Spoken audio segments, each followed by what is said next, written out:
Hello friends, कैसे हैं आप सब।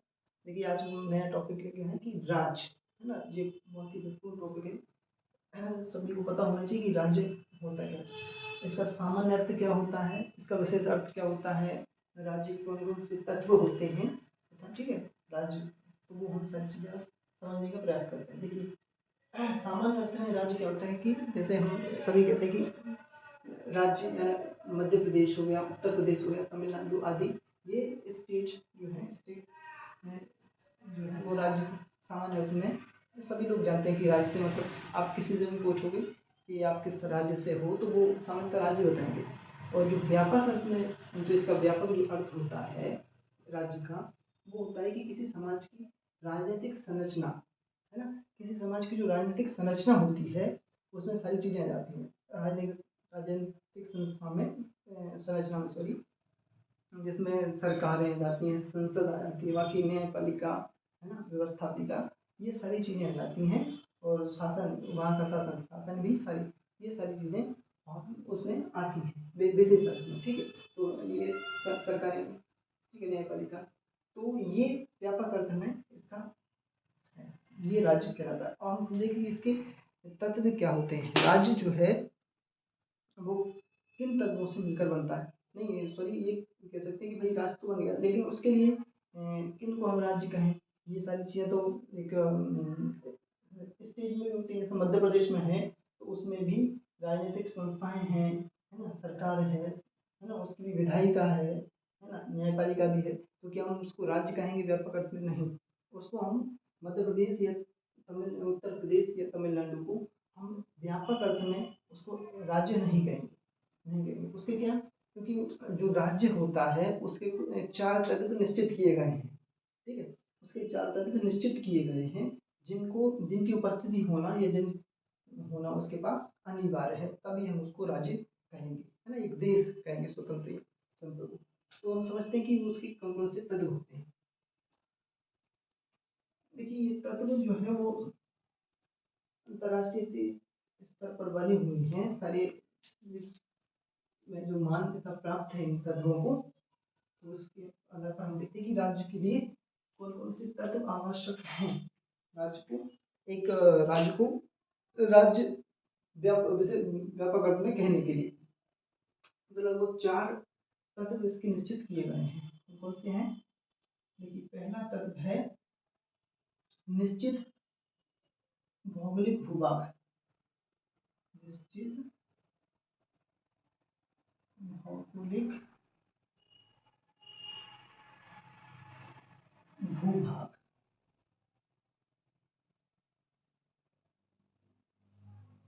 ठीक है। इस पहला है निश्चित भौगोलिक भूभाग। तो किसी राज्य के पास राज्य कहने के लिए, देखिए, ये सारे तत्वों में निश्चित भौगोलिक भूभाग मध्य प्रदेश के पास भी है, उत्तर प्रदेश के पास भी है, तो क्या उसको हम राज्य कहेंगे? नहीं। केवल निश्चित भौगोलिक भूभाग ही नहीं होना चाहिए, उसके अलावा भी चार तीन तत्व और हैं, वो भी होना चाहिए। तो एक तो निश्चित भौगोलिक भूभाग, ये भी होना ही चाहिए, ठीक है, एक निश्चित एरिया होना चाहिए, है ना। दूसरा है जनसंख्या, है ना, निश्चित जनसंख्या, निश्चित जनसंख्या, निश्चित जनसंख्या तो मध्य प्रदेश के पास भी है, उत्तर प्रदेश के पास भी है, तो क्या उसको कहेंगे? नहीं, उसको नहीं कहेंगे। क्यों नहीं कहेंगे? क्योंकि अगला जो है वो, और जो तत्व है वो निर्धारित करेंगे। तीसरा है उसकी सरकार, है ना, सरकार, सरकार, तो सरकार भी मध्य प्रदेश और यूपी में है। तो ये तीन पॉइंट ऐसे हैं, तीन तत्व ऐसे हैं जो सामान्य और व्यापक अर्थ करने के लिए पर्याप्त नहीं है ना। ये सामान्य और व्यापक विशेष अर्थ है उसको डिफाइन करने में सक्षम नहीं है। तीसरा अर्थ जो है, तीसरा तत्व जो है वो अत्यंत महत्वपूर्ण है, सबसे ज़्यादा महत्वपूर्ण है। किसी भी राज्य को व्यापक अर्थ में राज्य कहने के लिए सबसे ज़्यादा महत्वपूर्ण है। वो क्या है? वो है, सबसे ज्यादा जो अत्यंत महत्वपूर्ण है वो संप्रभुता, संप्रभुता। संप्रभुता या संप्रभु सत्ता,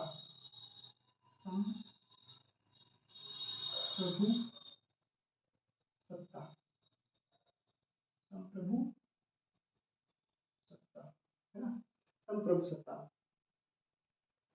ठीक है, तो संप्रभु सत्ता ये जो है सबसे ज्यादा महत्वपूर्ण पॉइंट है। यही डिफाइन करता है विशेष अर्थ में, ठीक है, सामान्य और विशेष अर्थ में। तो ये संप्रभुता किसके पास नहीं है, यूपी और एमपी के पास संप्रभुता नहीं है, इसलिए उसे हम विशेष अर्थ में एक स्टेट नहीं कह सकते। अब ये संप्रभुता क्या होती है, देखिए निश्चित भौगोलिक भूभाग ये तो आपको पता ही है कि एक निश्चित एरिया होता है ना, कि कितना एमपी के पास कितना है, यूपी के पास कितना है, इसी के हिसाब से छोटे बड़े राज्य डिफाइन होते हैं। एक निश्चित जनसंख्या भी सभी राज्यों के पास होती है, जिसमें यूपी टॉप पे है।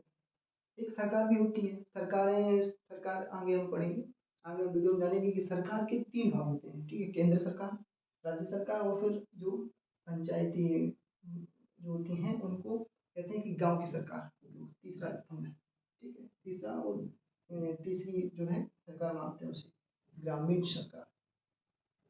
ठीक है, सबसे महत्वपूर्ण है कि संप्रभुता क्या होती है। देखिए संप्रभुता को समझते हैं। संप्रभुता क्या होती है, संप्रभुता का अर्थ है कि किसी भी सरकार के पास अपने भूभाग में निवास कर रहे लोगों के विषय में या लोगों के जो जनता है उसके विषय में कोई भी नियम कानून बनाने की स्वतंत्रता कह सकते हैं, है ना, स्वतंत्रता, पूर्ण रूप से स्वतंत्रता। वह है अपनी जो निश्चित जनसंख्या है अपने राज्य की, उसके लिए जो नियम बनाता है ना, स्वतंत्र रूप से, उस पर किसी बाहरी व्यक्ति या बाहरी देश का कोई दबाव ना हो, ना, ये जो शक्ति है ये कहलाती है संप्रभुता।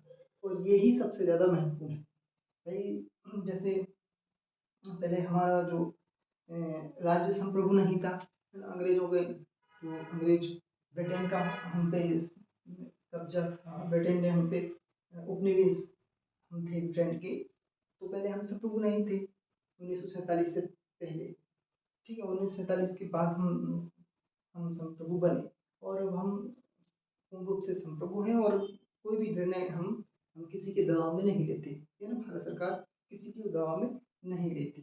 तो ये होती है संप्रभुता, जो कि सबसे ज्यादा महत्वपूर्ण है किसी भी राज्य के लिए व्यापक अर्थ में कहें तो। ठीक है, तो ये हो गई संप्रभुता। देखिए ऐसी ही और वीडियो लाएंगे हम और बहुत ही महत्वपूर्ण जानकारी आपको अब तक पहुंचाएंगे। यदि आपको हमारा कंटेंट कैसा लगे, अच्छा लगे, तो प्लीज़ सब्सक्राइब कीजिए हमारा चैनल, लाइक कीजिए, शेयर कीजिए। बहुत बहुत धन्यवाद।